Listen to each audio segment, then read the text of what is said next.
Hello, welcome to the Community Health Education Through Cable. I'm Hong Shen Xiong and I work for the MGH Chelsea Healthcare Center. We have in the past filmed a couple of shows in regard of how to cook healthy and how to chop healthy. And then there's people that is concerned about what is about sugar. There's a lot of confusion in the community of what is sugar and exactly how do we choose foods with or without sugar.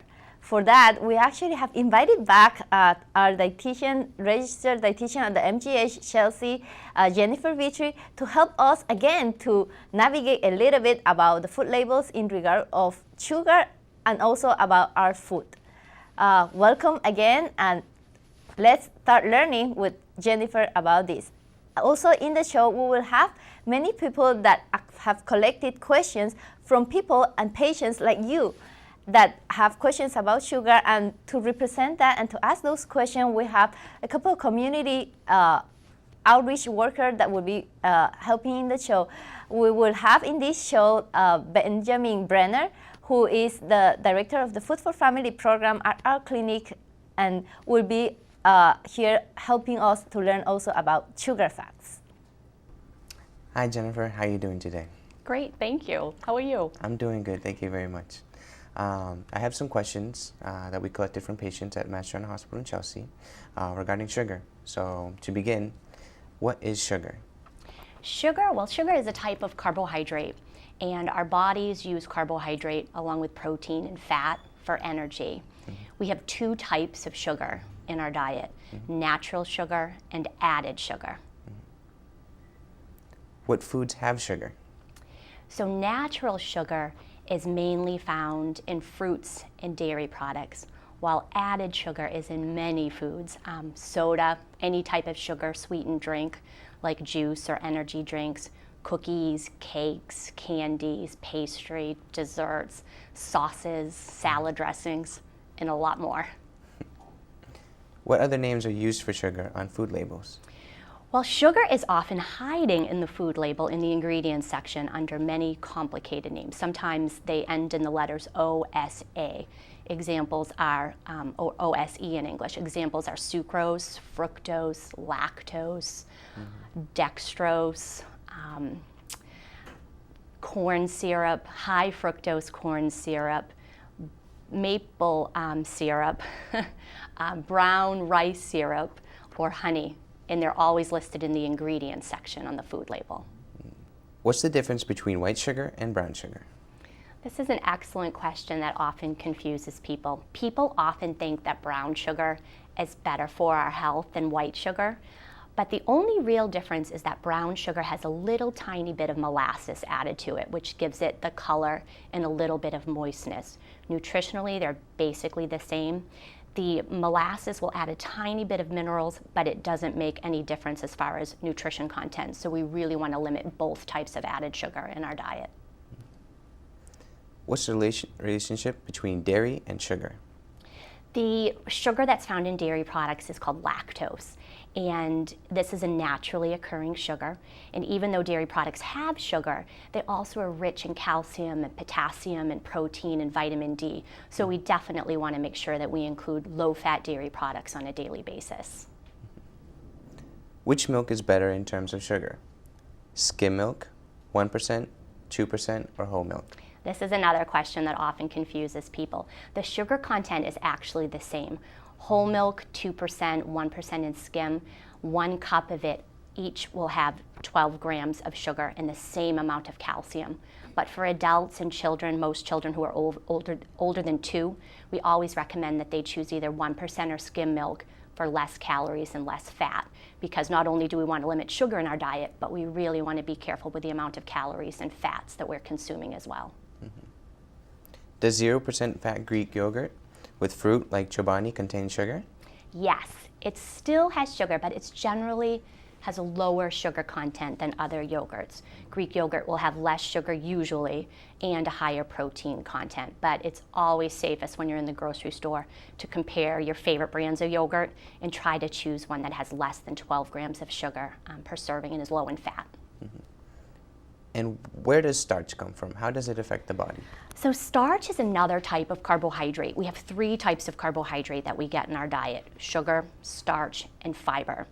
Our bodies need starch. It's found in many foods, everything from grains like pasta and bread and rice. It's also in beans. It's also in starchy vegetables like potatoes and corn and yuca. And it can affect our bodies. For instance, for diabetics, if a diabetic has too much carbohydrate at one time or too much starch, it can result in a rise in blood sugar. So everyone should be careful with their portion sizes. Is it true that high fructose corn syrup is bad for you? So high fructose corn syrup is another example of an added sugar. Food manufacturers like to use it because it's cheaper than other forms of sugar. Again, nutritionally, it's digested the same as other types of sugar. So you can have it in moderation, but again, we still want to be careful with all types of added sugar in our diet and limit them all. And which has more sugar, white chocolate or dark chocolate? White chocolate definitely has significantly more sugar than dark chocolate. Dark chocolate actually has a component in it called flavonoids that we know when consumed in small quantities are actually beneficial for our heart. The trick is, though, not to go out and eat a whole bunch of chocolate. You still want to be careful with how much you have. And white chocolate actually isn't considered even to be chocolate at all. Are there any substitutes to sugar that I can use when making fruit juices at home? There are so many that are available on the market today. All sugar substitutes will basically provide 0 calories. So when you're looking to make a drink, you can use a sugar substitute to decrease the calorie content, but it's still important, let's say if you're making fruit juice, to limit the amount that you're taking in, because fruit juice is still high in concentrated sugar. And so it's much better for your health to choose the fresh fruit where you'll be getting fiber as well compared to the juice. What's the difference between Splenda, Sweet and Low, and Stevia? They're all different brands of sugar substitutes that have been approved by the FDA, which is the Food and Drug Administration, to use in small amounts in our diet. Splenda is made from something called sucralose. It's 600 times sweeter than sugar, but it stands up well to heat, so it's used in baking quite a bit. Saccharin is Sweet and Low, which is 300 times sweeter than sugar, and it stands up really well in hot and cold drinks. And then stevia is the newest sugar substitute on the market that's derived from the leaf of the stevia plant. And again, that's 300 times more sweeter than sugar. They're all 0 calories, and in moderation, again, can fit into a healthy diet. Is it okay for someone with diabetes to eat sugar? Definitely. Many times patients or people with diabetes believe that they have to eliminate sugar altogether from their diet, but that's not so. Rather, what we focus on with diabetes is weight loss. People with type 2 diabetes are most commonly either overweight or obese. So our number one goal is to help patients with diabetes lose weight with a healthy diet and a consistent amount of carbohydrate. So by having a little bit of sugar at each meal, but in small portions. How much sugar is too much sugar? Well, the American Heart Association has put a limit on the recommendation for added sugars in our diet. They recommend that women consume no more than 5 teaspoons of added sugar a day, that men don't have any more than 9 teaspoons of added sugar, and that we limit children's intake to 6 teaspoons of added sugar a day. But what's happening is that women and men are consuming anywhere between 20 and 30 teaspoons a day. So more than double or triple what's recommended, and teens are getting an average of 34 teaspoons of sugar every day. Wow. Is there a maximum daily recommended intake for healthy people? Well, there's not on total sugar, but again, there is on that added sugar. So it's the 5 teaspoons for women, the 9 for men, and 6 teaspoons for children. Fruits contain natural sugar. How many pieces of fruit can I eat a day? Fruits contain natural sugar just like dairy products. The fruit in sugar is called fructose. And even though they have natural sugar, they're also so rich in vitamins and minerals. So you want to eat fruit every day. The recommended amount of servings is 2 or more per day. 1 serving is equivalent to 1 small apple or 1 cup of fruit. Is it true that as we get older, we should eat less fruit per day? As people age, generally they don't need to consume as many calories. Their calorie needs decrease, but we still want to make sure people are eating fruit on a daily basis. regardless of age, really. Is there sugar in alcohol? If so, how much? So the amount of sugar in alcohol varies depending on the type of drink. If it's pure alcohol, something like vodka, there is no sugar. But once you start mixing it with soda or fruit juice, then it can become a very high sugar drink. Alcohol in moderation can fit into a healthy diet. Moderation is considered up to 1 drink per day for women, up to 2 drinks per day for men. And if you are going to drink alcohol, it's best to choose something that's lower in sugar, such as red wine. Okay. How many calories are in 1 teaspoon of sugar? 1 teaspoon of sugar has 16 calories. 1 gram of sugar has 4 calories. So this can get tricky when we talk about the food labels because teaspoons are never really listed on the label. When you look at a food label, you will see the sugars listed. So to figure out, for instance, how many teaspoons of sugar, you will take the grams. This product, as an example, has 11 and divide it by 4. So we know then that that product has about 3 teaspoons of sugar. What I did today is I brought in 4 products that often surprise people with the sugar content. People often will think that iced tea is low in sugar or that yogurt is low in sugar, that vitamin water or fruit juice is low in sugar too. So what we did is we teaspooned out exactly how many teaspoons of sugar are found in each one of these products, just to kind of give a visual. 1 serving of yogurt is 6 ounces. This is 26 grams of sugar. So it's 6.5 teaspoons of sugar. This is how much sugar is in that 1 container. So a lot more than people would think, I think.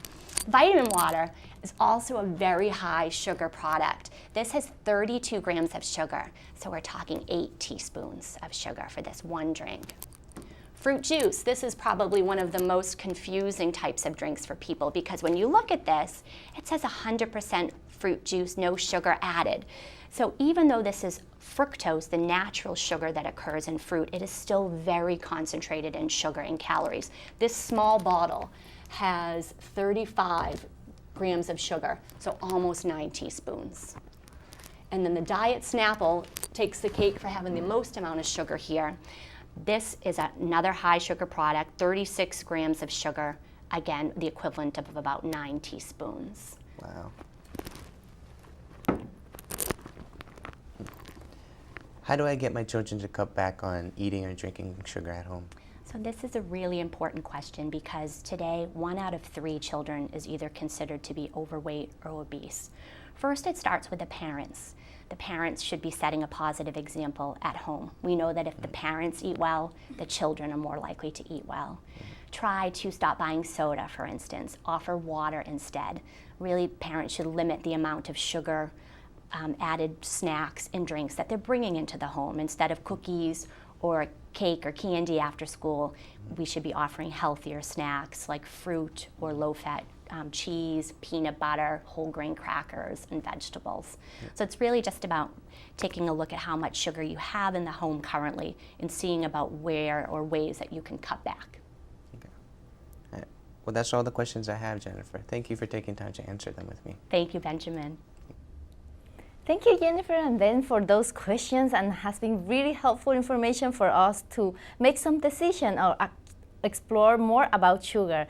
So in summary, we can say that sugar is one type of carbohydrate that we can find in food. The another types of carbohydrates that we can find is starch and fiber. Sugar also is part of the food that can give us calorie, and at the end of the day, we have to limit calorie overall, not only from sugar. To identify what food has sugar, we can read in the labels where it says carbohydrate, but another way that we can see it also is in the ingredient, and there's a lot of names that can indicate sugar, like fructose, dextrose, lactose, syrups. Those are food that contains sugar. We can identify them usually towards the end with OSE. Lactose is actually the sugar that is naturally occurring in milk or dairy products. There's still sugar and also add to the calories. We want dairy products because they do have another nutrients like vitamins and proteins and also minerals. as recommendation, we hope people can limit or as much as possible to not add sugar in their diet, because we have a lot of food that have natural occurring sugars. The FDA have recommended that for women, we take only no more than 5 teaspoons of sugar a day, and for males, no more than 9 teaspoons a day. And for children, less than 6 teaspoons of sugar a day. To identify how many calories contain each teaspoon of sugar is around 16. However, usually in the food labels, we can see the sugar come in amount of grams, and for each gram, there's 4 kilocalories in each gram of sugar. We really appreciate your attention to this, and we really welcome if you have more questions about sugar. We really hope that this session can have helped you to identify some of your concerns about sugar, and also can help you to explore more about the food that give us health also. Thank you very much for watching us.